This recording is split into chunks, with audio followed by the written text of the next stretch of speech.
Hi, everybody. Welcome to yet another podcast of ANDROPIQUE MIC Testing with me, Gavin. Today, my guest, as we all know him, as the CEO of BodyPower. BodyPower, as you all know, was a brand started in 2008 in UK. He's brought that brand to India in 2013 and has done a lot for all the athletes and trainers. So, without me wasting any time, let's get started into the podcast. And let me introduce you to my guest that we have here today, none other than the CEO of BodyPower, Mr. Nick Orton, ladies and gentlemen. Hi, Nick Orton, sir. Very warm welcome to ANDROPIQUE MIC Testing. I'm really excited when we made this thing happen to have you here at the podcast. So thank you very much for moving your time to be here at the podcast. Oh, you're welcome. I'm very, very happy to be here. Thank you, sir. So also, I like to be very upfront, and maybe there are questions I've not told you about. I'm going to ask you them directly. Oh, So it's going to be very interesting for me and for all the viewers who are watching us. So everybody in India, if you're in fitness, if you're in bodybuilding, if you have supplement company, if you have equipment companies, everybody knows of this brand called BodyPower. And BodyPower has been a hit in India. You started BodyPower, I think, in the year 2008, so it's UK. 2008 in the UK. And you came to India in 2013? 2013. Yeah. Yeah. When is BodyPower coming back? So when I knew you were going to ask me that. because I'm sure a lot of people do ask you very often when they meet you, when is BodyPower coming back? But on a very serious note, sir, because people truly love the brand BodyPower. Well, let me tell you that, obviously I love it as well. And I'm very into innovation. So I like to do new things that challenge me and I can be proud of. I'm really proud of what I've achieved with BodyPower. And when I started BodyPower in 2008, it was like a unique concept. Actually, it's very hard for people to understand now because it's so commonplace to have shows like BodyPower where all different fitness genres come together. But when I started, that wasn't the case. Everything was separate. Powerlifting did not go with Olympic lifting, did not go with strongman, did not go with bodybuilding or martial arts. They didn't operate together. Yeah. And so that was the challenge actually for me then. How do I bring these All of them together under one roof. Yeah, and then obviously it was a big hit. So I'm really proud of that, and I love the fact that there's many shows that are similar to it now in India and around the world. What I've been looking for the last few years is what's the next thing. Right. So actually, BodyPower Expo itself won't come back as it was. So some people will be upset about that because I do get messages every day from people asking when it's going to be done. It was a wonderful experience for people who came down to BodyPower and witnessed everything that was happening on stage, witnessed the exhibitors, the athletes, apparently international athletes who came down. As I said, so you know what, in India growing up, people used to buy magazines and, go through magazines where you see the top international bodybuilders, or on YouTube. If we didn't have smartphones at an early time, we used to go to the cyber cafes and log on to YouTube and check out athletes, bodybuilders like Kai Green, Phil Heath, Ronnie Coleman, Arnold Schwarzenegger, etc. And when events like BodyPower and IHF have happened in India, and you get to see them right in front of your eyes, it's truly amazing to have such a fabulous event in India. Yeah, and they were really good times. But like I say, I want to take it to the next level, actually. I want to do something that's going to just blow people away. What do you have in mind, sir? Well, I've not told anybody, actually. Okay. So exclusive right here at the podcast. It is exclusive, actually, because I registered trademark and got all the IP around a brand called Fitstival. Okay. So Fitstival is my new concept, basically. And it's a combination of music and fitness. Wow. So I want to do a really high octane, high energy event, come exhibition, come live show. Okay. That's what's in my head. You won't actually get to see what it's like until I produce it. Wow. And so when do we? I'm going to do it next year here in India. Wow. And it's going to be on a very grand scale. And like I say, I'm taking things up a level.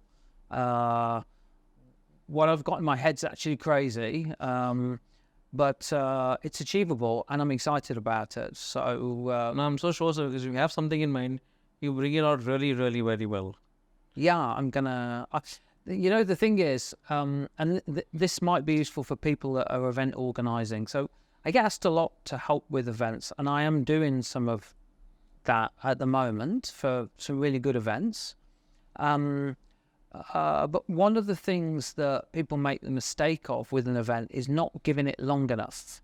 Actually, to really get an event to go well, you have to plan it thoroughly. Absolutely. A long, long time in advance. So I'm getting asked by people to do things in a couple of months. Well, you know, it's just not possible, actually. So we have to have really good planning if we're going to...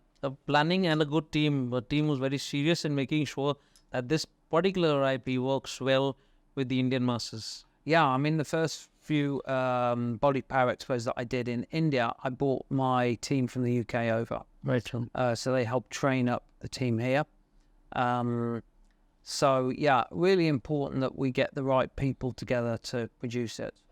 So you've had one of the biggest expos in the country. As someone who's a CEO of such a big expo, what are the difficulties that you've had running an expo in the country, in India especially? Well, that is a long, long list, Gavin.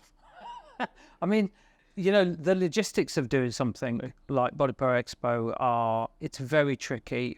We had, I think, on the last expo, maybe 24 different features running. And each feature has got hundreds and sometimes 1,000 plus competitors. And all of those people have got their own requirements. Maybe they need a different sort of food, their changing area, the travel logistics, the hotels that are required, getting athletes to and from the venue, security. You know, we had some big stars come to BodyPower Expo, and one of the most memorable for me, thanks to Rajesh Rai, was Salman Khan. And it was memorable because it was just, wow, mind-blowing, really, the sort of aura that he has around him. But the security I put on there, I can't remember the exact numbers, but like hundreds of security I had to put on. And I mean hundreds. And we brought in hundreds of meters of security fence. It was phenomenal, the planning that we had to put into it. And again, for event organizers, you might automatically think getting someone like that to your show is a very positive thing. But that's not always the case, because sometimes the person can be so big that the press coverage covers that person and not what you want. Right. You have to be very careful with that as well. Certainly that person attended in that event or a fitness event where they don't specify the name of the expo, and you end up not getting the coverage. You might get a mention, you know. Very small. Very small. So apparently when a big star like Salman Khan enters an event as a guest, and obviously his fans, people follow him. They keep, as soon as he leaves his house in Galaxy in Mumbai, the people following him, his fans keep following him. Right? They know he's coming to an event in Mumbai, like in Goregaon, where all the events actually happen. Okay, so when we have a big star like Salman Khan who enters an expo, people follow him. I'm not talking about social media. People who are big fans or crazy fans of Salman Khan, they're always around his area. When they see his car coming out, they end up following him. And when they know that he's coming to an event, a fitness event apparently in Mumbai, in Goregaon, in Nesco, where the events actually happen, they come in huge numbers. A huge number, I'm sure, handling the entire event, very difficult to handle. Not him or his staff, but the people who try to enter or barge into the event, where you have hundreds of people and even your security will not matter. Yeah, it was so crazy. I mean, people rushed to get from the... If you can imagine, he came onto the stage where the bodybuilding was. We drove him into the hall, so he wasn't outside at all. His car came in. But, well, we tried to close the doors after, and I'm telling you, we had a lot of security. There were so many people pushing on that door, they broke in. So they came from behind. Fortunately, the road that the car taken, we'd barriered the whole thing with high barriers, so they couldn't get into it. They couldn't get into it. From the front, they rushed to the front and trampled some stands. I mean, collapsed. There was that many people. Wow. And, you know, the security staff I had on the ticket booths came to look. So all of those were left unmanned. These are some of the challenges you've got as an organizer. You know, in hindsight, could I plan that better? Maybe. But you don't expect that level of crush. I didn't anyway. And but it was an amazing experience, and he was extremely nice. He came with his own security detail as well, who I could only describe as ruthless. I mean, they've got to be, but I mean, they. So if you can imagine, so I walked with someone along this raised sort of platform because we were heading up this ramp to where the stage was, where I wanted him. And there were people that still managed to get over the security we had and get up. Well, his security were, I mean, they were very physical at getting rid of him. I'm sure they will not let anyone come next to him, no matter what. I was thinking, oh, wow, this is crazy. People were climbing. So the roof in that hall is, I know I'm guessing now, but like 12 to 14 meters high. There were people climbing columns to get 10, 12, maybe 14 meters high just so they could see. And if they'd have fallen off, they're dead. So this is how people in India get crazy when it comes to Bollywood, when it comes to super actors and fitness. What kind of an experience that you can share with us about BodyPower UK? Has something similar grounds happened there? No, no, actually, you know, UK a much more conservative approach to fans. You know, I mean, you know, if I compare the two, I mean, I love the Indian approach. I absolutely love the emotion. I guess you know, where somebody like, you mentioned Kai Green. So Kai Green comes to UK show. What's going to happen is there's going to be a very long queue. Right. That's it. Now, actually, that logistically is very difficult as well. You know, the expo in the UK was so big. I mean, that 100,000 people in 3 days is a lot of people. The queues and the traffic for that show blocked all the motorway network every year. Oh. So it caused me a lot of problems as the organizer, because the police are saying to me, what are you doing about this? Well, I want to sell tickets. So, you know, there's a lot of operational things that you've got to think about when you're organising big shows, and a lot of challenges, but some are great fun. And like I say, Rajesh Rai kindly helped me organise Salman Khan to come, which was really good of him. And it was great for us in so many ways. But there were some negatives as well. That's what I'm saying, really. You know, so, you know, for event organizer out there, you might think you want the biggest star possible, right, but that might not necessarily be the case. You have to pick your visitor very carefully so that you have got the right balance. Well, if you announce at an event that you have Salman Khan coming in, apparently being an event organizer, most of your income comes from people who enter the expo, the footfalls. That's where your money keeps rolling in. So if you have a big actor coming in on board, that will ensure more people coming on to actually enjoy and witness the expo. Well, yes, there is going to be a lot of unwanted crowd maybe, who maybe has nothing to do with your fitness industry, has nothing to do with the brands, with the supplements, with the equipments or anything. They're only there for the 1% here, which doesn't match the aura of the entire event. But yeah, I mean, there's a couple of things in that. Firstly, the business model in India for an exhibition's different to what it would be in Europe. So in Europe, yeah, you'd be right. A lot of the income comes from ticket revenue. Right. If I just give you some actuals, so in the UK, our average ticket price was around £52. So that's roughly about 5,000 rupees. But in India, that ticket size is much, much smaller. So again, typically it would be around 250 rupees. So there's a huge difference between the business model of a trade show here and a trade show in Europe. So actually here, most of the revenue will come from, you know, from a fitness show, from competitors, and from trade stands and sponsors. That's where most of it comes from. But and the second part that you mentioned about the type of visitor, you're absolutely spot on. You with a celebrity like Salman Khan, yeah, you're going to get a huge number of people who want to come in and they'll pay something to get close to him. But actually, again, as an event organizer, you have to really think carefully about that, because your sponsors don't want people that aren't going to buy things. They're interested in selling. Great. With BodyPower, I was always focused on quality visitors. I'm only interested in getting quality visitors, actually, because these are the people that my sponsors and exhibitors want. Right. They're not interested in the others. So you have to balance that as well. So very important just to make sure that your special guest is the right person. Right. We had, another good example would be Hulk Hogan. He's known in India. I didn't have him in India. I had him in the UK. Wow. Big star, big superstar came, and it was a similar, not that frantic rush that we'd get in India, but a similar sort of hype to Hulk Hogan coming. And he did exactly what I just mentioned. He brought with him a whole load of fans. Yeah, they bought tickets. So from that point of view, we did well.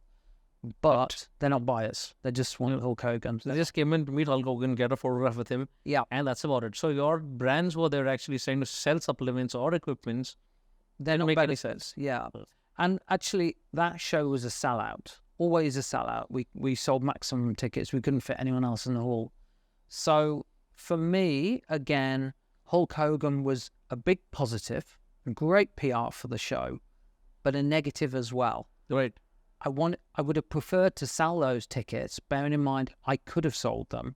I would have preferred to have sold those tickets to normal BodyPower visitors who would have bought product from Would have enjoyed visiting the expos, visiting every stall, and also meeting the athletes who were there. Yeah. I think when you get a big star like Hulk Hogan coming down to an event, the regular athletes get sidelined. Absolutely. And they feel that this is an event which is meant for us. Yeah. And if we are getting neglected, there's something going wrong somewhere. Yeah. So you do have to be really careful. And just coming back to your question about, what are the biggest logistical challenges, they're definitely the sort of things that you have to think really carefully about when you're putting a major event on. Right. Yeah. So you have, you're working on a module for trainers at this point of time. Yeah, I'm spending a lot of time on it. So I'm not sure trainers. We need good trainers in the industry. Yeah, and there are a lot of people who want to do really very good in the fitness industry, but need to have the right knowledge. Yeah. So, to put it into context, like a decade ago, we didn't have that many great trainers in India, and it's phenomenal really to see how trainers have been able to develop and learn skills, and now we're as good as the rest of the world. So what do you think the difficulties of the trainers? Once you can you can hold up any guy. Say for example, a gentleman by the name of Ravi wants to be a trainer, and he undergoes a course, he becomes a trainer. What happens after that? Where does his difficulties actually begin? Because once you have a certificate in hand, it certifies to you and to everybody else that you are a trainer. Does it help you change your life, or what are the difficulties that come in your way? Well, this is why I've started offering this service. So what I'm doing is I'm offering a free business report to any trainer that wants my advice on how they earn more money, basically. Because a trainer to me is such an important job. They're actually an emergency service, really. And we as trainers have a massive impact on obesity, on heart disease, on all sorts of lifestyle issues that people have, but actually don't get the recognition and definitely don't get the pay. Now, we've seen that over the last few years, there are trainers that are coming up and some are earning huge amounts of money, but there's a massive disparity. So most trainers are earning very small amounts. So they need to get the skills to be able to develop their business as well as become great trainers. And, it's completely understandable that they don't know what to do because they're focusing on becoming better trainers and not necessarily on how to develop their business skills. And that's really what I'm trying to do. And like I said, I'm spending pretty much half of every day writing free reports for trainers. But I put this on my Instagram handle. I put a survey. It's 28 questions. If they fill that in, eventually I'll get around to doing a report for them and I'll send it to them. Well, what kind of questions are there in the survey? So what questions? I ask, where are they? What are they doing? How much do they earn? What are their strengths? What are their weaknesses? What are their challenges? What do people think of them? So, for example, I ask, would your colleagues rate you between 1 and 5 for nutritional knowledge? So there's 28 different questions I ask, and that gives me a pretty good picture on what this particular trainer's like. And I'm getting people who are earning 8, 10K a month, up to people earning, I think the highest is maybe 2 lakh a month. Right. So I'm going back to them. So the 2 lakh guy is obviously doing great, but actually he's got potential to do more, a lot more than that. I got a world champion. I've not gone back to him yet. I've just read his survey. World champion who, I'll not name him, but I can feel he's frustrated. He's won multiple titles.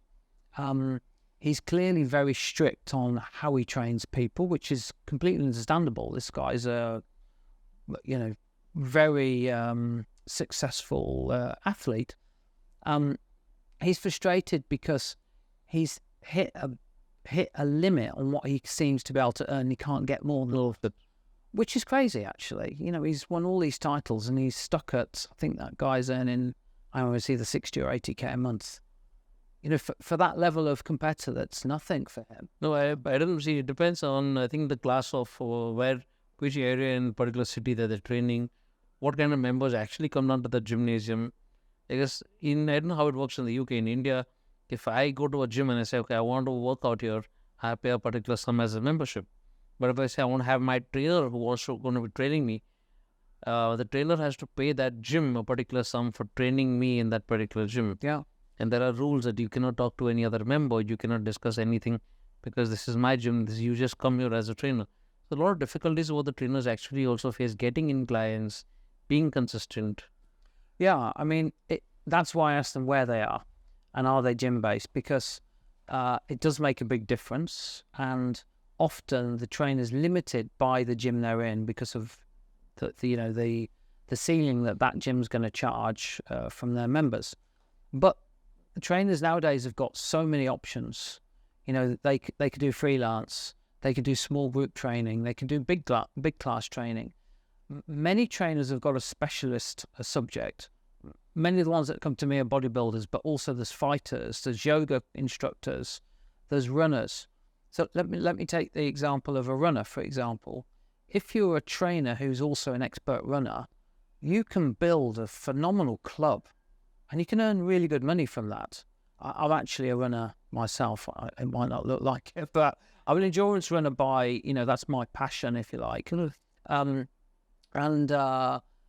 used to run the clubs. These are things that people might not necessarily think will earn them money, but they will. And online coaching is a really big growth area at the moment. Online coaching, by the way, is not sitting in front of your phone watching your client train for an hour. Right. It's a misconception. Right. It's being done a lot here, but that's not what it is. How does this happen?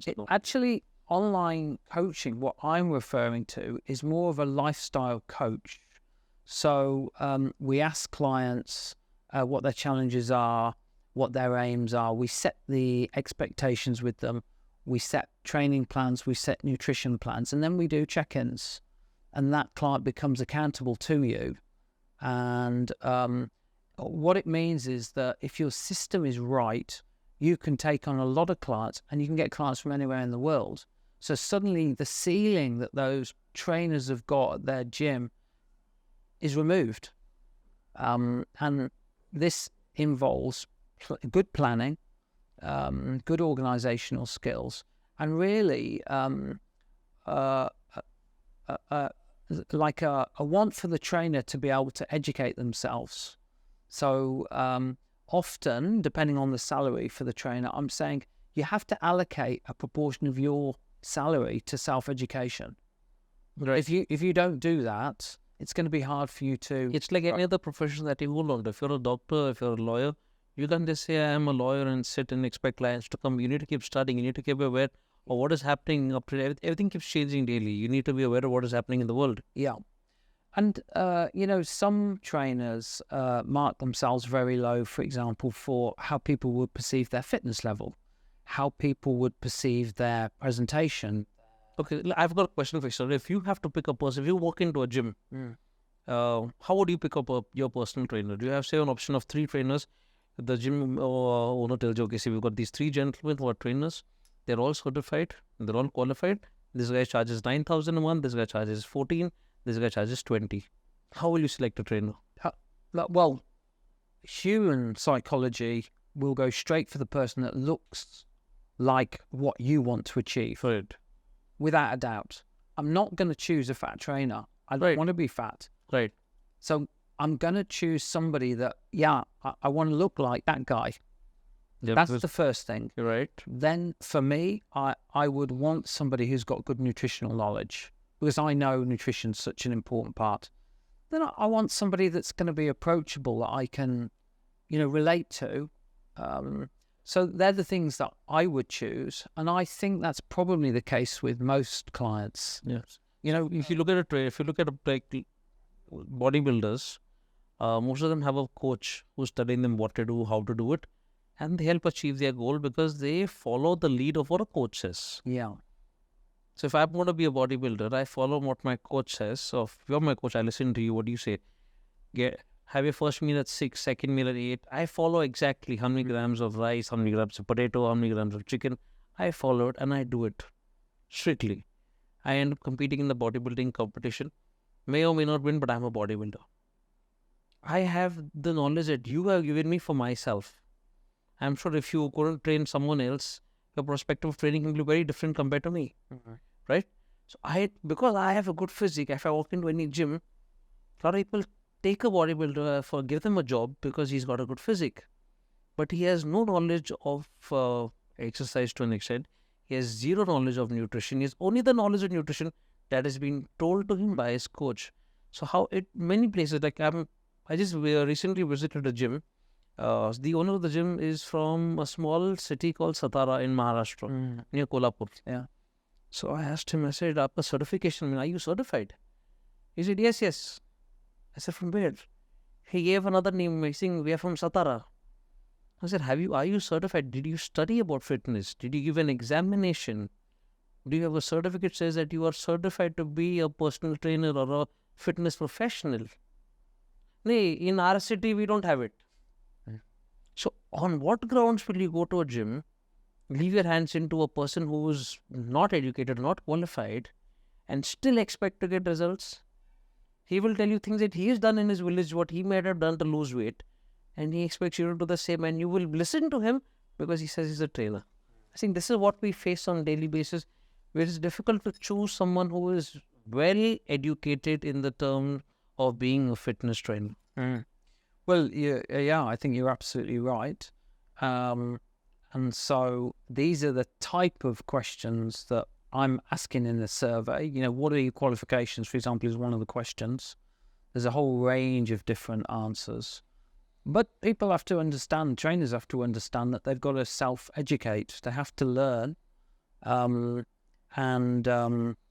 Like I was saying earlier, with things like presentation, you have to understand that if you don't present yourself correctly, you're not going to get the business. Simple as that. Many of the responses that I've had, they feel they're not good at selling.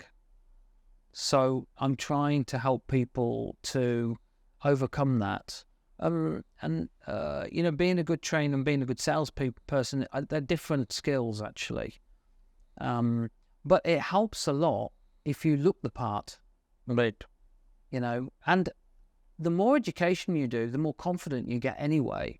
And this all helps in building the overall persona of a trainer in the gym. So all of this is going towards helping them to generate more income from the client. I'll tell you something interesting. I don't know if you're aware of it. So there's a school in India called the K11 School of Fitness. Yeah, sure.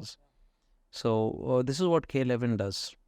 If you take an admission in K11 and you do the personal training course, it goes on for around, I think, 6 months. By the time you finish off your examinations, everything, 6 months. At the end of 6 months, I am a personal trainer. I hit the market. I sell myself. I get a job, etc. With whatever fees I've given them, I have given them. Every 2 years, I can go attend classes to see if anything new has been taught, and they do not charge you a single rupee.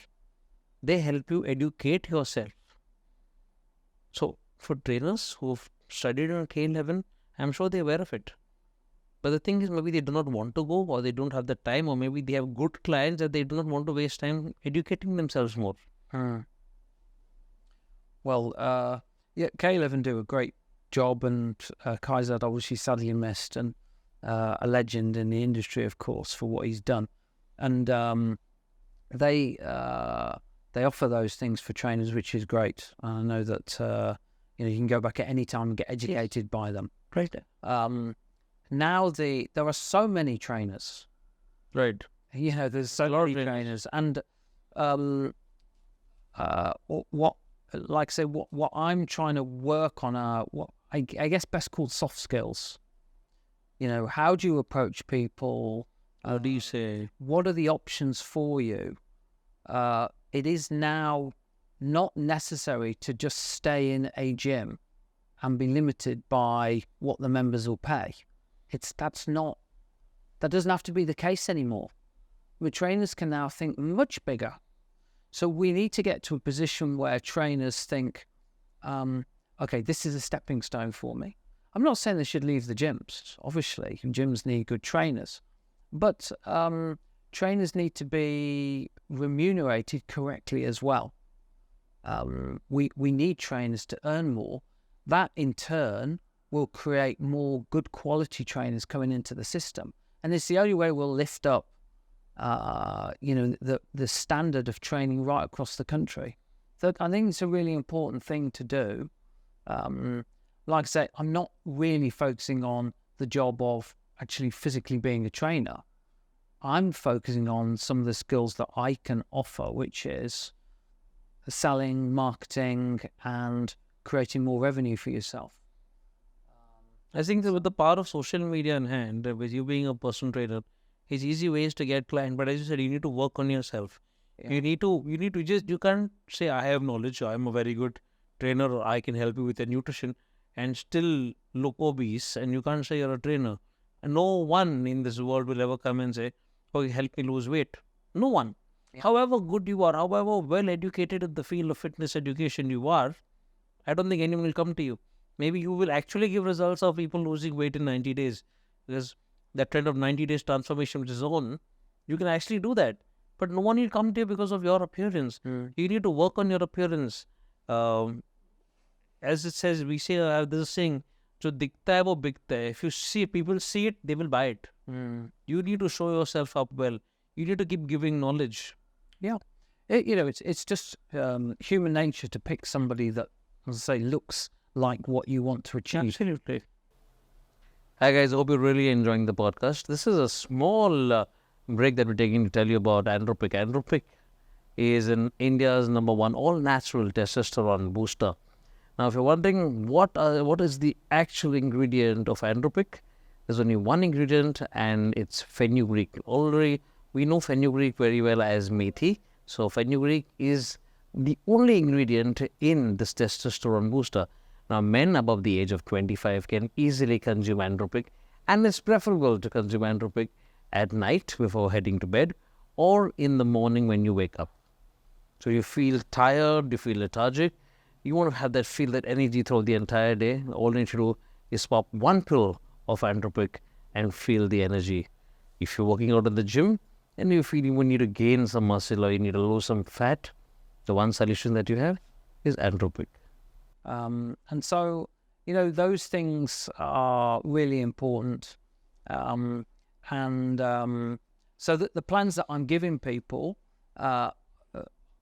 they have a summary and a list of conclusions, and I also tell them, this is what I think you can earn. This from your starting salary. Short term, I think you can earn X amount. Medium, you can earn X amount. Long term, you can earn X amount. Because I want to, I'm being realistic. You know, I'm talking from a point of experience, and I want that trainer to understand, well, I can go from 30K a month to a lakh a month in a year. Yeah, you can. If you follow this, if you invest in yourself, you can do this. So I'm trying to do that. I'm also doing some workshops. So free to attend workshops. Where are the workshops? The online workshops, or how is it like? No, they're in person. Actually, I prefer in person stuff. I do some online, but I like face to face. And so I got 2 coming up. I've got one in May the 11th in Bangalore, and then May the 12th in Hyderabad. They're the first 2 I'll do. Then I got a tour with George Farah coming up. Right. That's in July. I'll do other workshops then, I think. Then later in the year, CT Fletcher's coming over for a tour. I'll do some with him as well.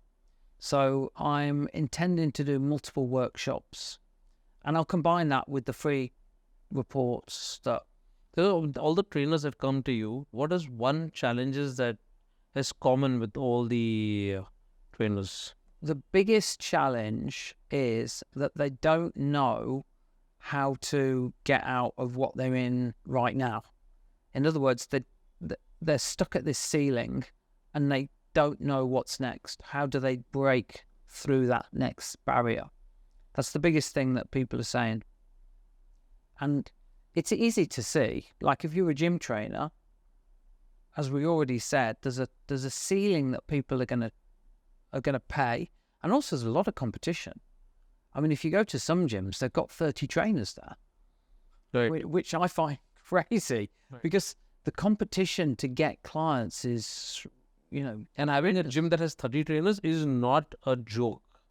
It's Yeah. not a joke. It's not a joke. so it makes it very difficult for you to increase your earnings. Right. And so you need to know, what are my options? What else can I do to boost my income up? Okay, now, so for people, for trainers apparently, if they need to connect with you, how and when can they get connected to you? Especially for your workshops and all of that, when they can meet you in person. There's a difference when I talk to you online, when I'm on a call with you, but when I'm in person with you, I tell you what difficulties I have as a trainer. So when do you have your workshops at different places? But best thing to do is first go to my Instagram. It's at Nick Orton 22. I've got on my profile a link they can click, fill that in, and then I'll do the report for them. And then in terms of workshops, I'll be putting those on my Instagram and stories and stuff. So You just mentioned, so you have a tour with George Farah as well. yeah. What is it all about, sir?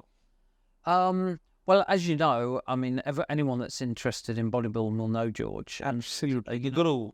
The guru, and he's not called the guru for no reason, of course. You know, he has a amazing history and successes. He also happens to be a very nice guy, very down to earth and humble. And I think this year's a big year for him. He's got a movie out, he's got a book out, and he's bringing his new supplement line out. So I think I don't know why, but this year he's doing a lot of things. I think the year 2024 is going to be really lucky for him. Yeah, I hope so, because he really deserves it. And we talked about doing a tour in India, so I thought it would be a good idea to do it in July. So hopefully it'll happen in July.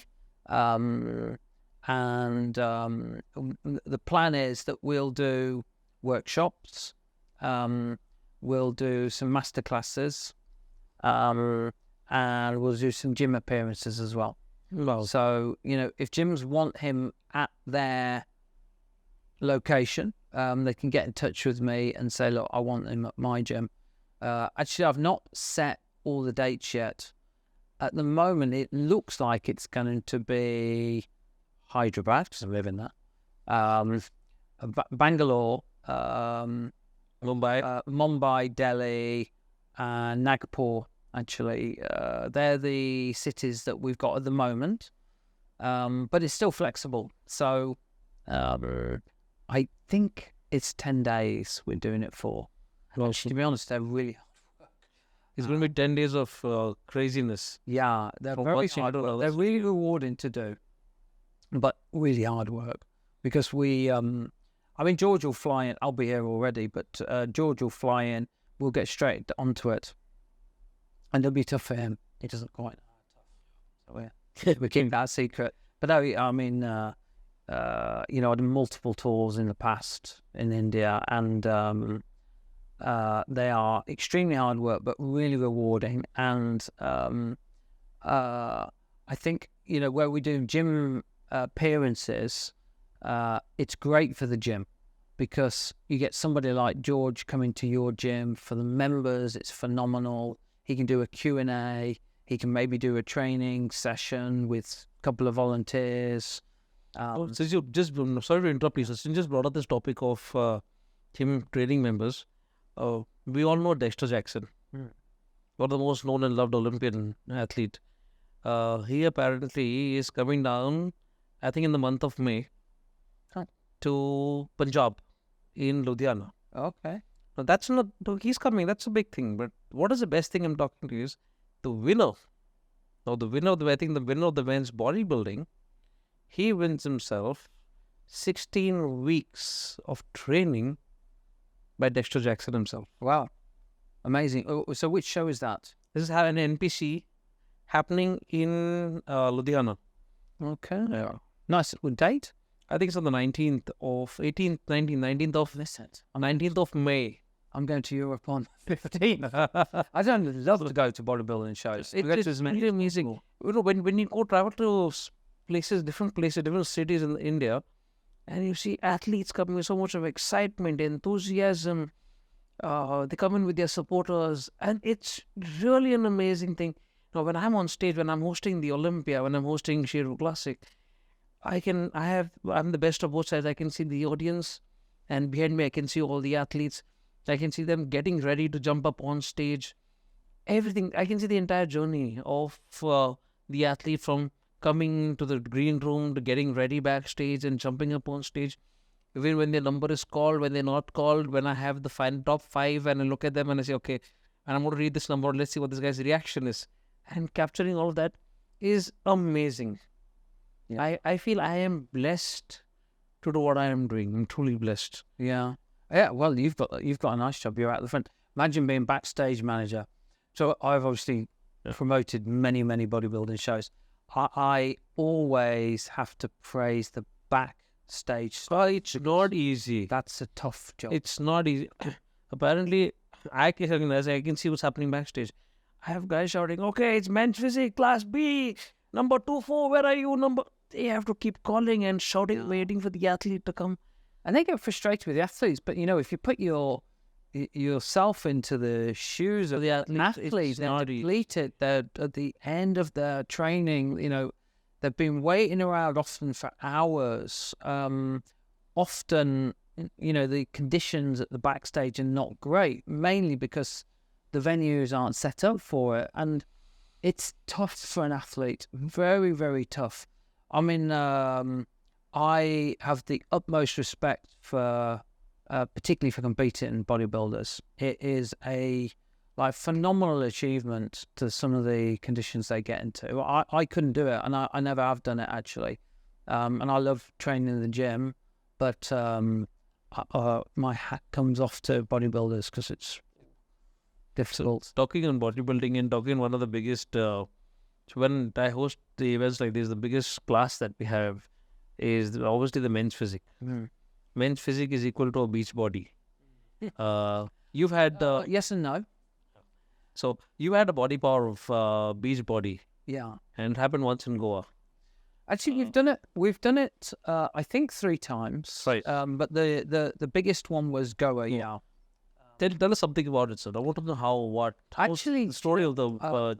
It came about because I was looking for an innovative show, something different, where it wasn't a standard bodybuilding show. I mean, like I say, I've promoted actually hundreds of bodybuilding shows right around the world. And I love them, but I wanted to do something different as well. So Fit Factor, I don't know if you've heard of that brand. Right. That's like my fitness model show. Again, hundreds of those have happened. You might not have heard of Street Fitness. So I did it in Pune. I've only done it once or maybe twice. I did it in Pune at Phoenix Mall. Right, Phoenix Mall. Caesars Mall. Okay. Caesars Mall in... Magarbata. Yeah. So I did it there, and the idea there was lean competitors competing in jeans. And That's about it. it was really good. There was no jeans category back then. So So it's more of a model hunt. that A was male my model model hunt. hunt, but it was okay. But actually, I wanted to do something better. So then we came up with Beachbody, came up with completely new poses. So actually, Beachbody has, I think, six different poses. I can't remember now. They're unique to Beachbody. Okay. And the idea is, so we have a completely naturally good beach body look for one, the beach body. Then we have ripped beach. Then we have beach muscle, and then for the women we have beach body and athletic beach. Wow. It's not actually physique. Like men's physique is a much more muscular built frame now. Right. I mean, it didn't start off like that, but that's what it is now, and obviously with board shorts. Actually, Beachbody is trunks or like Speedo style, and so it's about aesthetics rather than physique, if I can put it like that. So,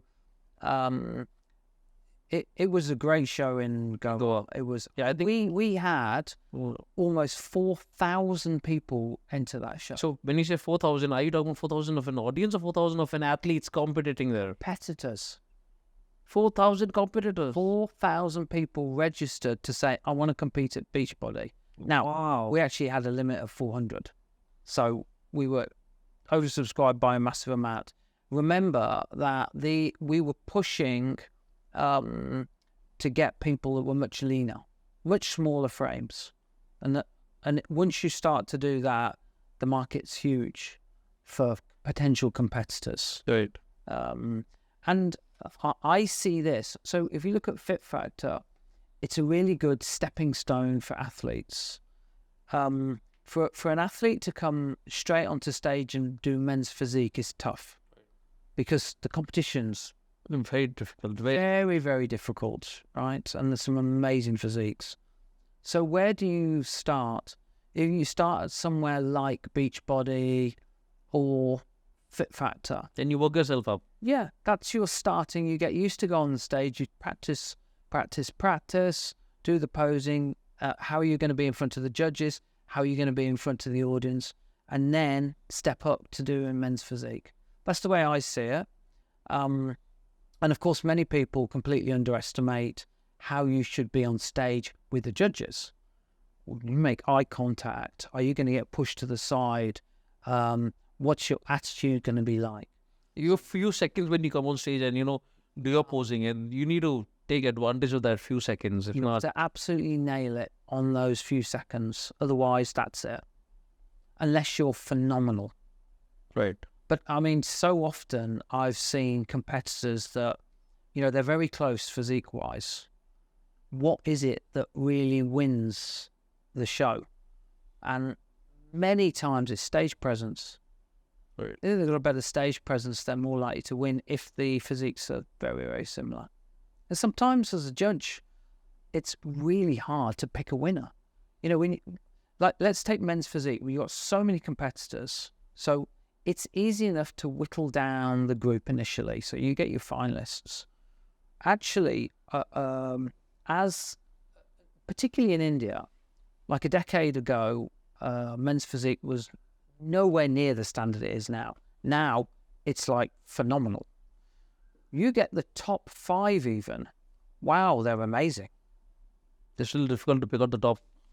It's really difficult. I mean, I actually get asked to be a judge regularly, and I have done that job on a lot of occasions. But I'd rather be doing your job, to be honest, because like I say, it's really very difficult. and people have put so much into it. Well, if you look at the amount of athletes who are just competing, like for men's, you have got men's bodybuilding, you got men's classic physique, and you have the physique. Compared to all the three categories, the men's physique has the highest amount of classes, starts with A, B, C, D, E, F, G, H, and it ends at H or I maybe, depending on the height of the athlete. So you've got a lot of athletes at every class competing. I think one of the best classes, I think in India, around the world, is men's physique. Yeah, and but again, if you're an athlete competing, at some point you have to think, what's the judge doing? How do I get to that judge? So let's take that example of men's physique. Imagine being the judge sat there with all those competitors coming out. Actually, you get blind. You get blinded by who was it? Yeah. Who was it? Happens all the time, which is why there's a panel of judges, of course. Correct. But it's very important for a competitor to be able to make their stage presence known and also know what the judges are looking for, which is a much more difficult thing. Right. You know, some judges are going to be looking for different things, but each show's got its own criteria. So knowing that's important. You know, so what I do is when an athlete comes on there and if he's not able to win, not able to come in the top 10, and if I meet him backstage, obviously disappointed. He's come there to win. Everybody's there to win. I tell them simply, you want to win? All you have to do is have a word with the judges. Ask them, where exactly did I go wrong? Which part do I need to work on? Work on that part. Take a year. Come next year. Try to work. So when the judges see you the next year, they will see a difference in your physique. They know that you have really worked hard. And obviously your ranking will go higher. Judges do not forget people. They remember the athletes very well. You need to ask them as to where. Because what happens when you're working out in the gym, you have maybe 10 people in the gym who will come and appreciate your physique, saying, wow, you got an amazing physique. And the thing goes on to your head that thinks that, yes, I'm the best. But when you go to an event and you're on stage with 25, 30 athletes who apparently are much better than you, then what happens? Yeah. So, but there's things those athletes can do. I mean, apart from the physique, because posing's so important. Absolutely. So you could have a inferior physique, for want of a better term. You could be much smaller, for example, than the person next to you. But if your posing's better, you'll still do better with the judges. Right. So I think a lot of athletes need to practice their posing. I see lots of people with very small errors that make a big difference to how they're viewed on stage. I haven't confirmed this, so I'll not actually say it's going to happen, but I'm trying to arrange a tour with one of the world's best posing coaches, because I think it'd be really fascinating. He gives amazing instruction. I think in whichever city you have a workshops around this posing workshop, in any city in the country, you'll have a huge amount of people coming out of that workshop, because it's always good to hear and see a pro talk about it and showcase it. Make sure you are able to do it. Yeah. Well, it's such an important thing. With Fit Factor, by the way, the judging's different. So it's done 50% on the physique only. And 50% is split 25-25 with personality and stage presence. Because it's a fitness model event, what we're looking for is competitors who are good on camera and also come across well. So overall presentation that is required. Yeah, because with bodybuilding, this is not a requirement, okay? They're not looking for that. But for a fitness model competition, it's really important. You'd be very surprised, that some competitors who've got phenomenal physiques do not work well on camera. So many of them. Yeah, so this is what we are looking for with Fit Factor. because actually we're looking for, well, when I first started it, we were looking for the face of body power. So that was the prize, face of body power. And, you know, when we were Fit Factor would get that. So talking on bodybuilding, every athlete who's a bodybuilder or a men's classic physique or a men's physique athlete, I'm sure has a dream of competing on the biggest stage of them all, that is the Olympia. Am I right, sir? From going Ross? I think that's probably fair to say, yeah. We have to compete at the Olympia stage. We need to compete in pro qualifiers and win yourself a pro card, and then go ahead and compete in a pro show. And if you win the pro show, you get the chance to compete at the Olympia stage. Yeah.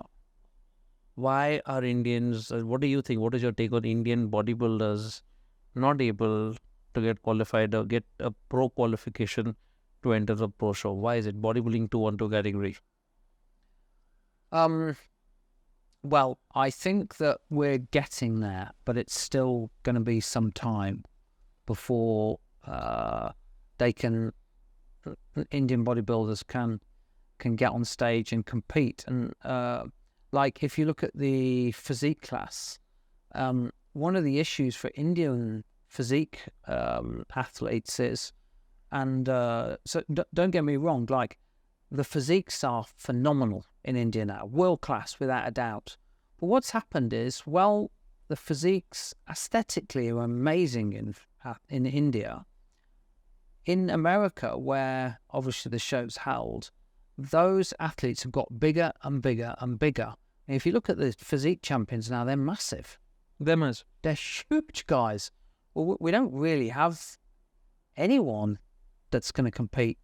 Well, I don't know, maybe there's one or two, but there's very few competitors that are going to be able to compete in that lineup with that criteria. I would love to see a new Olympia-like smaller physique category. Years ago I was a IFBB promoter, but I haven't done that for a long time now. But I would love to see that. So you've been an IB promoter in UK, right? Yeah. What is it like? What kind of athletes used to come and compete there? What kind of did any pro qualifier or any pro winner go up and compete at the Olympia? Yeah, we did it for years. So we had qualifiers and pro shows. Are you closely associated with any pro, sir? Any IFBB pro? Are you closely associated to any? Associated in what way? I mean, in terms as if you're either giving them some advice on, or you're training them, or giving them some advice on fitness, or to work on their physical little more.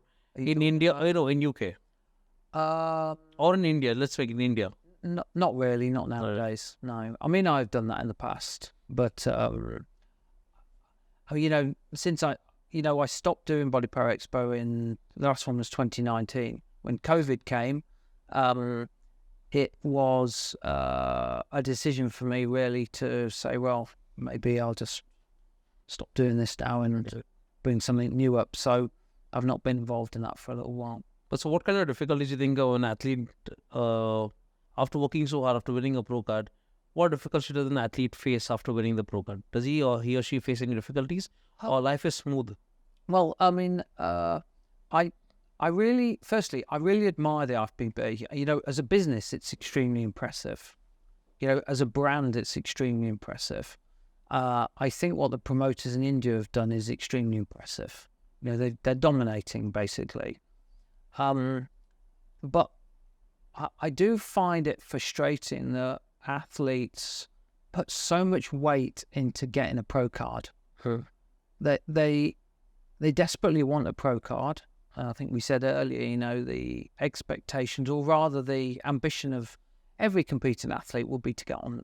In an ideal world, they all want to be on the Olympia stage. Right. So I can understand why they want that pro card.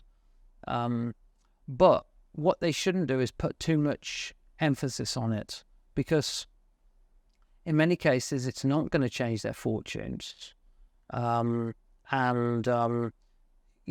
going to be very difficult for them to stand out on the Olympia stage. But if they get there, fantastic. And also, I think, for those athletes that have gone there, it's an amazing experience for them.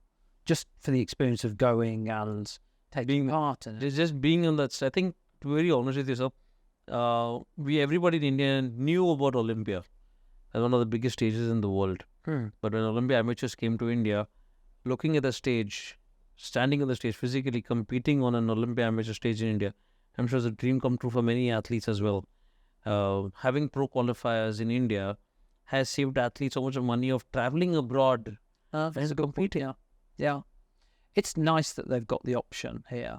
One of the things that frustrates me with the federations, though, is this this unwritten rule that they can't compete in other federations.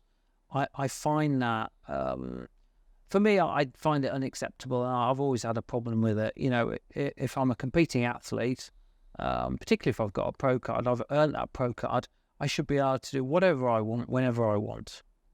But with respect to the organisation that's given them the pro card, whichever organisation that is, because it's not only IFBB that gives pro cards, they should be prepared to wear some branding to promote that federation.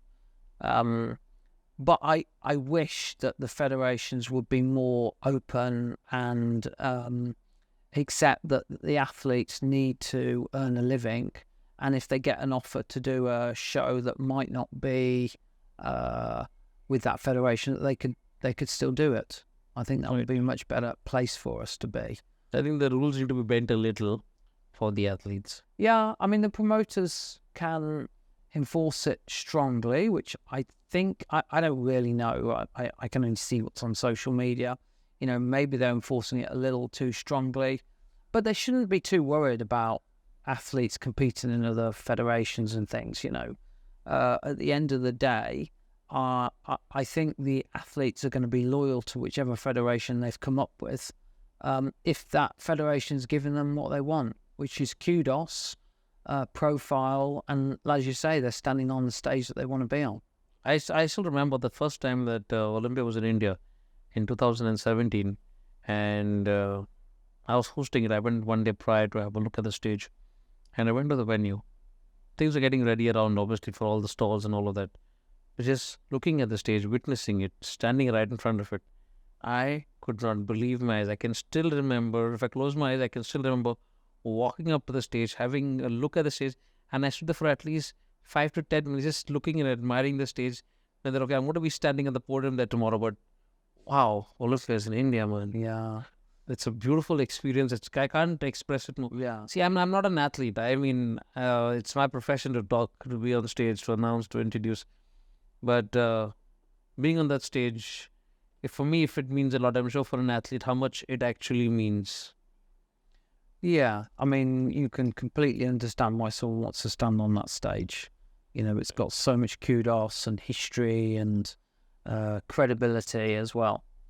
But, you know, balancing that with other federations that are in India, we need those as well, because otherwise the amount of shows reduces. Now, that might not be a bad thing, but at least now in every city, tier 1, tier 2, tier 3, there's bodybuilding shows. Right. So it's become much more accessible to people. And actually, whilst the organisers are not that happy that there's so many shows going on, it does give choice to the athlete, and it encourages more people to get on stage, which is going to be a good thing. I think the athletes at the local events actually give an opportunity for the athletes to build on their stage presence, to work out the muscles that they weaken. So when they come and compete at a stage like Shero Classic or Amateur Olympia, they come in with their best packages because they know that I have good chances of winning in here. Yeah, absolutely. It's very similar to what I was saying about Fit Factor. They can use the other stages as stepping stones. As a stepping stone. Yeah. So one thing that we missed out, which I was talking to, and then the topic got diverted, about your event that happened in Goa. Yeah. Why didn't it continue? Because it was such a big hit. If you had 4,000 athletes competing, it is not a joke. It is, if you're first time, I mean, on a very big scale, which would happen in Goa, BodyPower, which is turned me such a hit, a fabulous show. Why didn't it continue, sir? Main reason, it cost me a lot of money. You had 4,000 of an of athletes competing. You had a huge audience. I'm sure you had. We had 4,000 people apply to compete, but we were at a venue in Goa that was max 400. Oh, so you only took 400 athletes? We only took 400. Oh. So it was a packed show. 400 still a big amount to get. And I'm sure you were tied up with Sahil Khan, India's fitness icon, who was, I think, the face of the event, who apparently promoted the event so well that he got 4,000 plus athletes to compete there. To be fair to Sahil, Yeah. he was a phenomenal promoter. I mean, he really did put a lot of effort into promoting that show, and he was genuine in that he wanted competitors to get it for free, and I wanted to do that too. He did a very good job of promoting it, but it was a one-off show with him. I wasn't going to do it again with him, and I paid for everything. So it was a marketing budget type thing to try this new show out, but it's quite costly. I mean, I hear a lot of people say that promoters are making a fortune out of bodybuilding shows, but that actually is not true. Mainly, bodybuilding shows, fitness model shows, they don't make any money. Mainly. Then how do you survive? Well, mainly they're done. A promoter either pays for it themselves. In my case, I have other income streams. I funded that myself. I can't actually remember what the cost was, but the venue was really nice. It was a top-end venue. I provided food for all the competitors. I provided the trophies. We had a party in the evening with the bar was free. I mean, it was a great event. If you say the event happened in Goa and the bar is free, we totally understand. Yeah. It was an expensive thing to do, but it was great, and I really enjoyed it, and it was a good experience, and those competitors loved it, I know. The door is open for me to do it again, and I'm sure I will do it on a grand scale. We're holding some trials for Beachbody, and they'll be held at the same time as the workshops. So people that want to trial out for Beachbody, they'll come along, they'll get advice, posing practice. So you plan to have it only in Goa, so you're planning to travel from like Goa, Kerala, go to different cities? Well, one of the things is that, if you want a good turnout, you have to have somewhere that's very accessible. So I love Kerala, but it's not as easy to get to as people. It's a bit more expensive for competitors.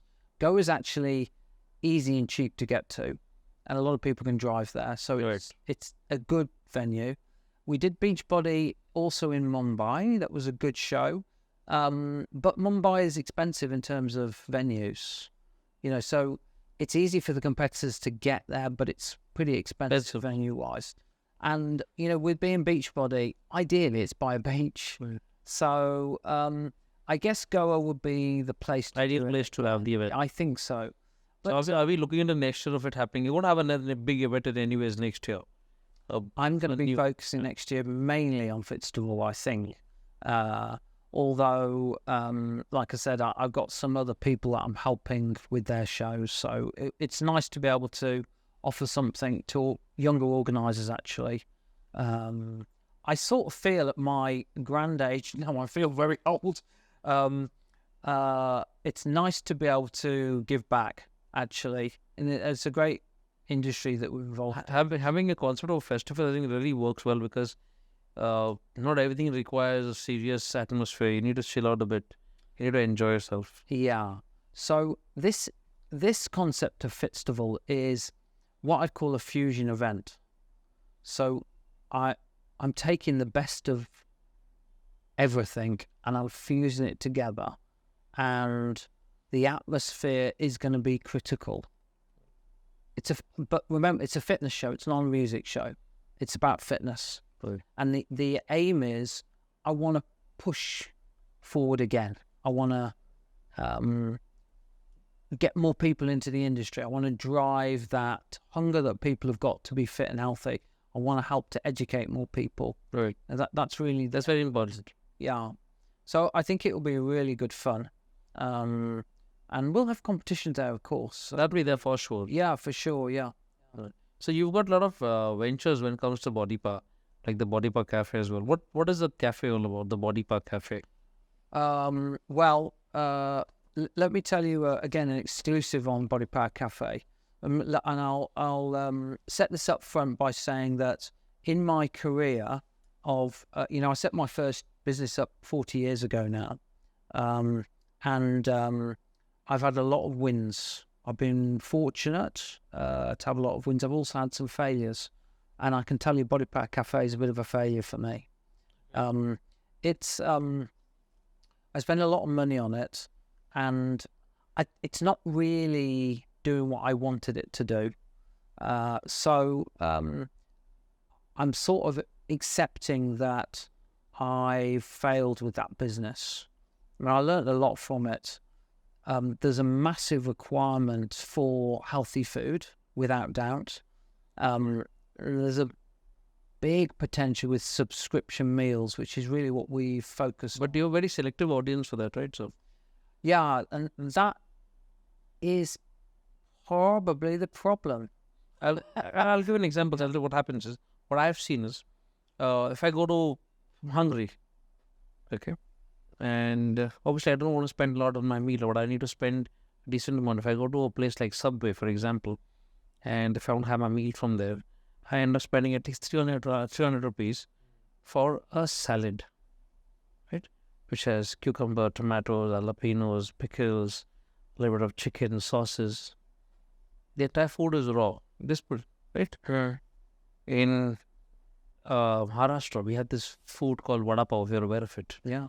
It is potatoes that are boiled, that have a lot of masala onto it, which is, it takes so much of effort to make one. You need oil, you need bread, you need chutney, and that costs you 10 rupees, 15 rupees, 20 rupees. And you have two vada pavs, you're sorted for at least for half a day. Right? As I'm paying 40 rupees, I'm full, I'm sorted. If I have to have a healthy meal, I end up paying 300 rupees for salad, which is raw, but which has paid so much times the amount more. So very few people who actually know the importance of having a salad will actually opt for a salad. Yeah, I think you're right. The market's much smaller, but it's growing, and there's a lot of demand for subscriptions. So people they're on diet plans, they want food delivered to them. There's a lot of demand for that. What I learned with the cafes, and this might be useful for people listening to this, if you think that you're going to sell food online, then you have to look at that very carefully. And my fault with this is partly with the team, but partly myself, because ultimately it's my responsibility. Companies like Swiggy and Zomato are horrendous to deal with, absolutely horrendous. Their charges are enormous, many hidden charges. The service is terrible. You end up giving at least half of the revenue to those operators. So the standard charges around, with a GST, you end up paying 32%. Wow. Then they've got all different add-on costs, which you find out after. If you advertise with them, it's even more expensive. And you have to advertise in order to get orders. Great. So realistically, you're going to get only half of the money. Then from the half that you've got left, you've got the food cost, the packaging cost, the staff cost, the overhead, all the taxes. Then you're left with whatever you're left with. So what it encourages very poor quality food made with cheap ingredients. Now, I never want to do that. Like, I've always, with BodyPower, been just after quality. So BodyPower Nutrition, which is my nutrition brand, it's all about quality. I'll not compromise on it. BodyPower Cafe, all about quality food, the best ingredients. And actually, the reality is that doesn't work commercially on the scale I've aimed to do it at. So I am a big believer in, if you believe in something enough and you can afford to take the loss, risk it. Because if you don't risk it, you'll never know. You know, so I'm like proud of myself for going into that venture and putting everything into it. But you know, it's one of the few businesses I've started that's just not going to. So what about BodyPower gyms? You had gyms as well, right? Yeah, gyms are good. I mean, I love gyms, so I got them all around the world actually, and mostly they're franchised models. Right. And that model is really good because if you've got a brand that people want, then you just have to offer them effectively advice package, marketing, and then the rest they deal with. Yes, there's various different models that we've got, but generally, you know, they pay a franchise fee and then a royalty as we go along. Right. So gym business in India is very tough. And geographically, by the way, hugely important. So the ceiling in, you know, we're in Pune now, the ceiling for gym memberships in Pune is very low. If you go south, When you say low, so what are you talking about? well, the maximum around in Pune is what, 25,000 rupees a year, maybe. So I'll tell you something. Where I stay right now, within say a 3-kilometer diameter, there are around 14 gyms, starting from 5,000 rupees annually, going up to 15,000 rupees annually. They are all different variants. 15,000 is the top, right? 15,000 is Yeah, it's actually very difficult for a gym owner to make money there. Very, very difficult. The thing is that it depends what are you offering in return. When you just can't, if you open a gym and say, okay, I've opened it, I'm expecting members to come in, what are you offering? You need to have certified trainers. You need to have lockers. You need to have steam rooms. You need to have shower which has facility of hot and cold water. You need to have personal trainers. You have these options people do not mind spending. When you limit your resources saying, okay, I do not have much personal training, I don't have many trainers, or I do not have a shower room, I don't have a steam room, but still you have an expensive price saying that my gym is, I have good equipment. Good equipment makes no sense when you have no trainers who can tell you how to do it. That's true, but still, geographically, there are different ceilings in India. It's very interesting, actually. Let's take Nitro gyms. Right. They're great gyms, actually. Fabulous. High-end, beautifully done. Right. And their membership is, I think in Pune, I'm not entirely sure, so I can't be 100%, but I guess around 25k, Right. maybe more. Equivalent gym in Hyderabad or Chennai is 3 times that. What? Whoa. Yeah, and that's the difference between ceilings. So every city has got its own regional things. Like taxis are cheap in Pune. In Chennai, taxis are expensive. You go out for dinner in Chennai, it's expensive. But other things are cheaper. So like, it depends where you are on how much things cost. And when you look at the fitness industry, it's very interesting. The south of India, trainers are earning a lot more and gyms are charging a lot more, and they're getting good footfall as well. That means southern part of the country, the trainers are doing really fabulously well. Well, the city I'm living in, Hyderabad, the trainers are doing great. And Chennai, actually. Well, and Bangalore. I think people all 3 cities, there are many, still there's trainers. If someone can pay 75,000 a year for a gym membership, I don't think should hesitate to pay 25,000 a month to a trainer to train them well. What I prefer is if I have a personal trainer with me, even if I'm paying him 25,000 a month, that will prevent me from working out alone and having an injury and being in hospital and paying 3 times or 10 times the amount for that recovery. Having a good personal trainer, paying him that amount shouldn't make a difference. Yeah. There are there's great trainers in Pune as well. It's just that the ceiling is lower. Very. So I'm coming back to the personal training thing and advising them. Those trainers have to look outside the box. They have to look outside what's normal to find, okay, so there's a ceiling here, but I'm from Pune and I don't want to shift. And that's completely understandable, particularly with Punicas because they love Pune. right? But they have to look at other things. How else are they going to boost up their income? Whether it's selling supplements or running these classes or online coaching or freelancing. All of those things are possible. Right. So, you're doing a lot for trainers. Surely all the trainers who are watching the podcast right now really appreciate it and will definitely connect with you for any doubts that they have. On the podcast here at ANDROPIQUE MIC Testing, we have a small segment called a rapid fire. Yeah, I'm sure you're not aware of it, or I'll tell you how it goes. So what happens? I'm going to ask you a question. Yeah. And the first thing that comes into your mind, Okay. you just tell me what. Is it X-rated? Get ready with the blink button. Get ready. Are you ready, sir? Yeah, go for it. Okay. Brace yourself for your rapid fire right here at the ANDROPIQUE MIC Testing with me, Gavin. Your first question is, one superpower that you would like to have? Oh, I'd love to fly. That'd be great.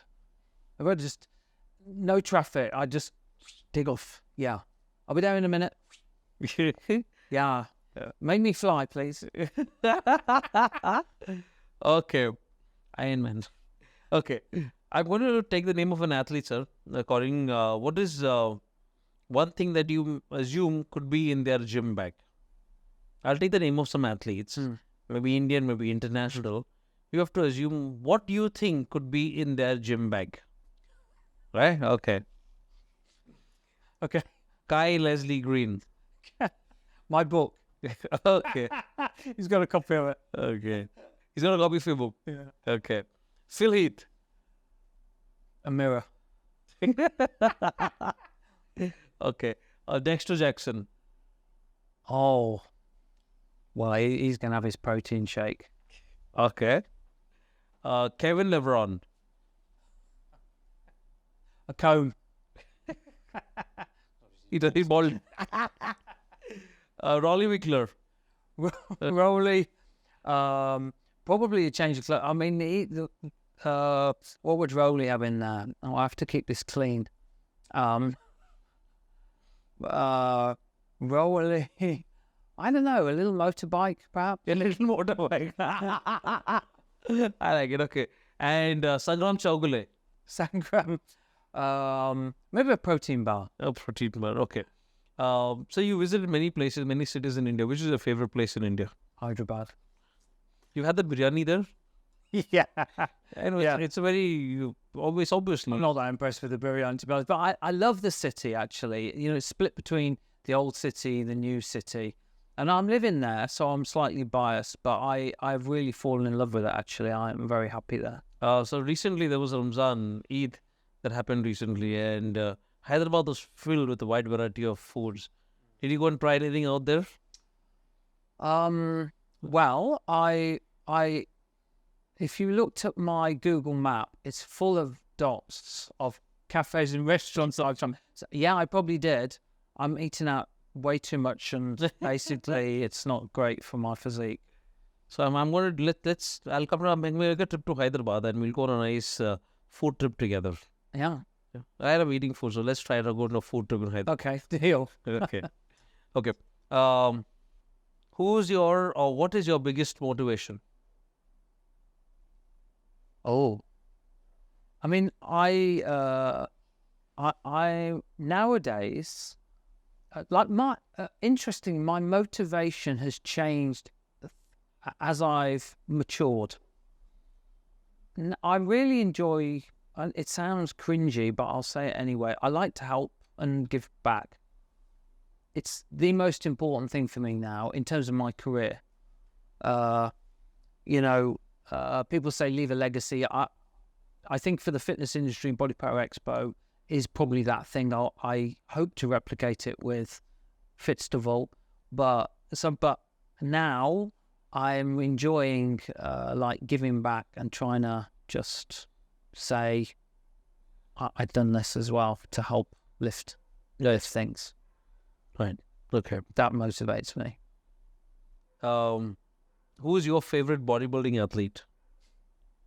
Since you've worked with many, you've traveled a lot. I'm very friendly with a lot of them, so this is a tough one. But I think I'm going to say Kai. but Dorian is also, Dorian Yates is, he helped me start BodyPower, by the way. Can I tell you a quick story about Yes, Dorian absolutely, Yates? sir. And it's Dorian and Kai, so I'll tell you the two stories. So Dorian's from Birmingham, city that I'm from. When I came up with this idea, we wore a suit. I was from the pharmaceutical industry. I went to see this guy who was this 7-time Olympian, and people had said, he's not that approachable. I thought, well, so I was very professional from the pharma industry, right? So I go into his gym, and I'd made an appointment, and there's this big guy there, like very intimidating. And I didn't know anything about bodybuilding, actually, very little. And went in to see him, and he agreed to help me in return for paying it, which is fine. And so I asked him if he would headline the first show, and I wanted one other headliner. So he said, okay, I've got this guy, and he'll headline. Anyway, a week before the show, that guy broke his leg and couldn't come over. Yes, and what did Dorian Yates say, sir? Then? So Dorian Yates, we've got this situation where the headliner basically couldn't turn up because he'd broken his leg. Right. Dorian Yates said to me, don't worry though, there's a guy and I think he's going to be big. And I said, okay, well, if you think he's going to be big, let's get him. I said, what's his name? He goes, his name's Kai Green. So he'd only been at the Arnold at that point. Right. And obviously Kai came over to that, and he just blew the crowds away because he just looked so phenomenal. He does. Just coming back to your question, who's my favourite bodybuilder? It's a hard one for me to say, but Dorian, because I love him for how he helped me, and he's a fascinating character, really highly intelligent man, fascinating guy. But Kai, because he's just so vivarious, so eccentric, and looks so I don't know, just he has a different look. And obviously he combines that with a style which is crazy, really, very artistic, and a very interesting person as well. So you'll pick can one. I have two people? No, you'll pick one. You'll pick one. Oh, no, I'm going to go with Kai then. Okay, with Kai. Okay. So one misconception about you. That I'm a serious guy. Okay, and that you've put it in their podcast. Okay, so the best advice you ever got. That's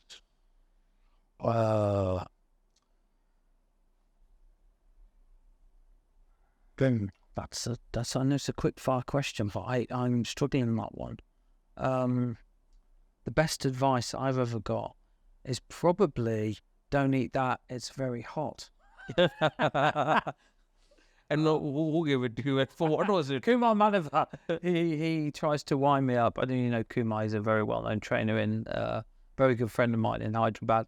So he loves very, very hot and spicy as a Hyderabadist. Yes, sir. Yeah. Okay, sir. One thing you would like to undo? I'd like to undo starting the cafes. Okay.